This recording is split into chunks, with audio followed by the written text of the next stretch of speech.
మీ తాకట్టు బంగారం కష్టాలకి good bye చెప్పండి. వెంటనే ఎన్ గోల్డ్ కి కాల్ చేయండి. గుజరాత్ అంటే బీజేపీకి కంచుకోట. గుజరాత్ అంటే కమలం పార్టీకి ప్రయోగశాల. గుజరాత్ అంటే ఎన్నికల మ్యాప్ లో ఇక్కడ బీజేపీకి పోటీ ఎవరు అనేటువంటి అడిగే పరిస్థితి. కానీ ఇప్పుడు అదే గుజరాత్ లో రైతులు మాత్రం కమలం కాదు, మా సమస్యలు చూడండి బాబు అంటూ బ్యాలెట్ తో సమాధానం చెప్పినట్లయింది. ప్రధానంగా గుజరాత్ లో భారతీయ జనతా పార్టీకి చావు దెబ్బ తగిలింది.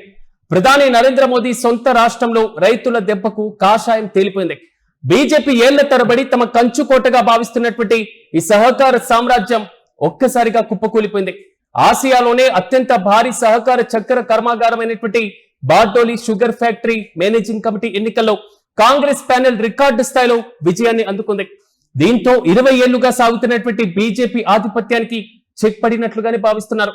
అయితే ఎన్నికల్లో బీజేపీ మద్దతుగా ఉన్నటువంటి సహకార ప్యానెల్ పైన కాంగ్రెస్ తో పాటుగా పలు రైతు సంఘాలు మద్దతుతో బరిలోకి దిగినటువంటి కిసాన్ పరివర్తన్ ప్యానెల్ ఘన విజయం సాధించింది.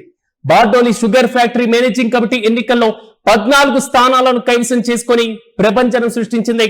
ఈ ఎన్నికల్లో అత్యంత పరాభవం బీజేపీ సీనియర్ నాయకుడు స్థానిక బార్డోలి ఎమ్మెల్యే ఈశ్వర్ ఫర్మాన్ కు ఎదురైవ్వడం జరిగింది.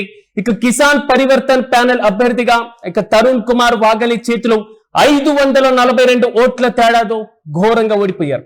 తరుణ్ వాఘలేకు 1424 ఓట్లు రాగా ఇక పర్వాన్ కు కేవలం 882 ఓట్లు మాత్రమే దక్కాయి. ఈ ఫలితాలు రైతుల్లో బీజేపీ పట్ల వ్యక్తమవుతున్న వ్యతిరేకతకు నిదర్శనం అంటూ కామెంట్స్ కూడా వస్తున్నాయి. అయితే ఈ ఎన్నికల్లో బీజేపీ ఓటమికి చాలా కారణాలు కనబడుతున్నాయి. సహకార రంగంలో రాజకీయ జోక్యం పైన రైతుల్లో నిరసన కూడా వ్యక్తమైంది. చక్కెర ఫ్యాక్టరీ యాజమాన్యం పూర్తిగా అధికార పార్టీ ప్రచారాలకు లేదా రాజకీయ కార్యక్రమాలకు కేంద్రంగా మారడం పట్ల రైతులు తీవ్ర అభ్యంతరం వ్యక్తం చేస్తున్నారు. సహకార వ్యవస్థలో రాజకీయ జోక్యం కాకుండా రైతుల ప్రయోజనాలే ప్రాధాన్యత దక్కాలని ఓటర్లు స్పష్టమైన తీర్పును కూడా ఇచ్చారు. ఇక చెరుకు పంటలకు మద్దతు ధర లేకపోవడం కూడా రైతుల్లో బీజేపీ పట్ల వ్యతిరేకతకు మరో కారణంగా తెలుస్తుంది. తోటల సాగు వ్యయం గణనీయంగా పెరిగినప్పటికీ మిల్లు యజమానులు చెరుకు పండించేటువంటి రైతులకు సరైన మద్దతు ధర ఇవ్వకపోవడం పట్ల తీవ్ర అసంతృప్తి వ్యక్తమవుతుంది. మరోవైపు బకాయిల చెల్లింపులో కూడా తీవ్ర ఆలస్యం వ్యక్తమవుతుందని రైతులు ఇబ్బందులు ఎదుర్కొంటున్నారు. ఇక ఫ్యాక్టరీకి చెరుకు సరఫరా చేసినటువంటి రైతులకు అందాల్సినటువంటి చెల్లింపులు క్రమం తప్పకుండా జరగకపోవడం, సుదీర్ఘ కాలం ఆలస్యం కావడంతో క్షేత్రస్థాయిలో రైతాంగంలో బీజేపీ పట్ల ఆగ్రహం మొదలైపోయింది. సుమారు 70 కోట్ల రూపాయలతో చేపట్టినటువంటి ఏదైతే వేస్ట్ టు ఎలక్ట్రిసిటీ ప్లాంట్ ఉందో అది ఆశించినటువంటి స్థాయిలో పనిచేయలేదు. దీంతో కంపెనీ షేర్ విలువ భారీగా తగ్గిపోయింది. వీటితో పాటుగా మేనేజ్మెంట్ వైఫల్యాలు కూడా ఓటర్లను భారీగా ప్రభావితం చేశాయి అనేది మాత్రం క్లియర్ కట్ గా మనం అర్థం చేసుకోవచ్చు. కానీ ఇక్కడ కొన్ని అంశాలను మనం పరిశీలించాలి. అన్నిటికన్నా ముఖ్యంగా గతంలో ఉన్నటువంటి బీజేపీ ప్యానెల్ నాయకత్వం పైన రైతుల్లో తీవ్ర వ్యతిరేకత ఏర్పడింది. బార్డోలి ఎమ్మెల్యే ఈశ్వర్ వంటి సీనియర్ బీజేపీ నేతలు మిల్లు పాలక మండలిలో ఉన్న రైతుల సమస్యలను పరిష్కరించడంలో విఫలమయ్యారనేటువంటి భావన క్లియర్ కట్ గా వ్యక్తమవుతుంది. ఫలితంగా ఈశ్వర్ కూడా ఎన్నికల్లో ఓటమి పాలయ్యారు. ఈ ఫలితం రాబోయేటువంటి శాసనసభ ఎన్నికల్లో గ్రామీణ ఓటర్లు బీజేపీకి దూరమయ్యేటువంటి ప్రమాదాన్ని చాలా స్పష్టంగా చూపిస్తుంది. తాజా ఫలితం గుజరాత్ రూరల్ ఏరియాలో దెబ్బతిన్నటువంటి బీజేపీ ఆధిపత్యానికి నిదర్శనమే అనేటువంటి వాదన బలంగా వినబడుతుంది. చూడాలి, వచ్చే ఏడాది గుజరాత్ అసెంబ్లీ ఎన్నికలు రాబోతున్నాయి. ఈ ఎన్నికల్లోనూ బార్డోలి వంటి ఫలితాలే వెలువడితే మోదీ ఢిల్లీ పీఠం కింద కుదుపులు తప్పవన్న కామెంట్స్ కూడా వినబడుతున్నాయి. కానీ కొన్ని విషయాలను మనం ఇప్పుడు క్లియర్ కట్ గా మాట్లాడుకున్నాం. దేశవ్యాప్తంగా జంజీ చేపడుతున్నటువంటి ఉద్యమాలు మనం చూస్తున్నాం.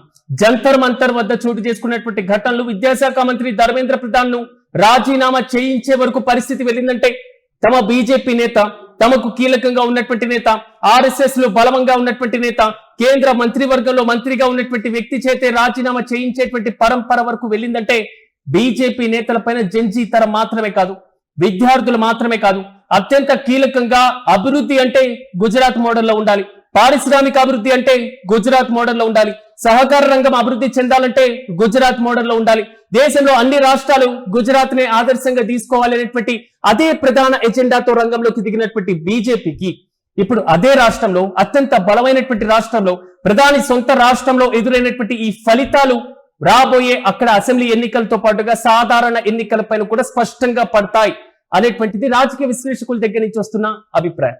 ఇప్పుడు సహకార రంగం మనదే, రైతు ఓటు మనదే, గ్రామీణ ప్రాంతం మనదే అనేటువంటి ధీమా ఇక్కడితో ఉంటే సరిపోదని ఈ ఎన్నికలు గుర్తు చేస్తున్నాయి.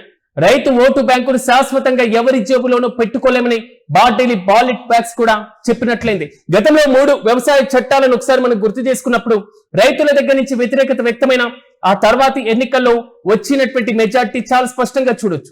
ఎన్నికల్లో రైతులు ఇచ్చినటువంటి ఫలితాలు క్లియర్ కట్ గా మనం చూడొచ్చు. సాక్షాత్తు భారత ప్రధానమంత్రి కాన్వాయ్ని నడి రోడ్డు పైన రైతులు ఆపినటువంటి సందర్భాలను కూడా ఓసారి గుర్తు చేసుకోవాలి. కానీ ఇప్పుడు అర్బన్ ఓటు బ్యాంకుతో పాటుగా గ్రామీణ ఓటు బ్యాంకులో బీజేపీ పైన వ్యతిరేకత పెరిగిందా, అది గుజరాత్ నుంచే ఆ వ్యతిరేకత ప్రారంభమైందా అనేటువంటి క్వశ్చన్ ఇప్పుడు రాజకీయ విశ్లేషకుల మధ్యలో మెదులుతుంది. అయితే ఒక్క సహకార ఎన్నికల ఫలితాన్ని చూసి గుజరాత్ మొత్తంలో బీజేపీకి వ్యతిరేకత పెరిగిపోయింది, మారిపోయింది అని తేల్చేయడం కూడా కొంతవరకు తొందరపాటి అయినా సహకార ఎన్నికలు స్థానిక సమస్యలను వ్యక్తిగత నాయకత్వాన్ని, రైతుల ప్రయోజనాలను, మేనేజ్మెంట్ యొక్క పనితీరు ఈ అంశాలపైన ఎక్కువగా ఆధారపడి ఉంటూ ఉంటాయి. అదే సమయంలో రాబోయే అసెంబ్లీ ఎన్నికల ముందు బీజేపీకి ఇది ఒక పెద్ద వేకప్ కాల్ గా మాత్రం కావచ్చు. ఎందుకంటే ఎన్నికల్లో నాయకులు నినాదాలు చేస్తూ ఉంటారు, నినాదాలు ఇస్తూ ఉంటారు, పార్టీలు హామీలు ఇస్తూ ఉంటాయి, మేనిఫెస్టోలు విడుదల చేస్తూ ఉంటాయి. కానీ రైతులు మాత్రం చివరకు ఒక్కటే అడుగుతారు, నా పంటకు ధర ఎంత ఉంది, నా బకాయిని ఎప్పుడు రిలీజ్ చేస్తారు, నా సమస్య ఎప్పుడు పరిష్కారం అవుతుంది. కానీ తాజాగా రైతులు ఇచ్చినటువంటి ఈ ఏదైతే బ్యాలెట్ బాక్స్ లో ఇచ్చినటువంటి ఫలితం ఇది బీజేపీకి మొదలైనటువంటి వ్యతిరేకతకు నాంది అనేది మాత్రం అక్కడి కాంగ్రెస్ ఇది బలంగా విశ్వసిస్తున్నటువంటి అంశం. చూడాలి గుజరాత్ అసెంబ్లీ ఎన్నికల్లో ఈ బ్యాలెట్ బాక్స్ లో రైతులు ఇచ్చినటువంటి సమాధానం చాలా సింపుల్ గా ఇప్పుడు మనం తీసుకున్న వచ్చే ఎన్నికలపైన దీని ప్రభావం ఏ విధంగా పడబోతుంది. కమలం ఎంత బలమైన రైతు ఓటు ముందు లెక్క తప్పితే కుర్చీ కదలాల్సిందే అనేది మరోసారి క్లియర్ కట్ గా మనకు అర్థమైపోతుంది.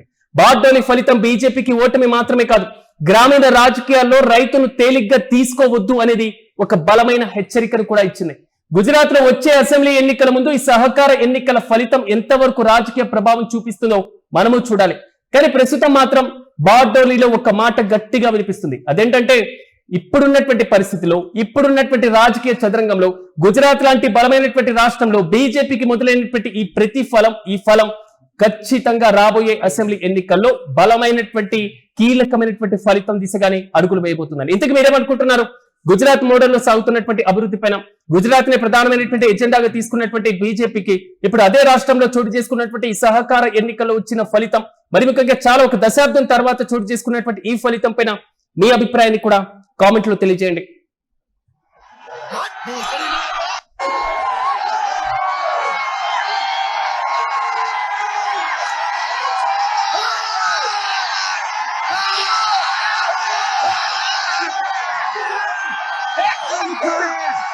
Hot bullshit.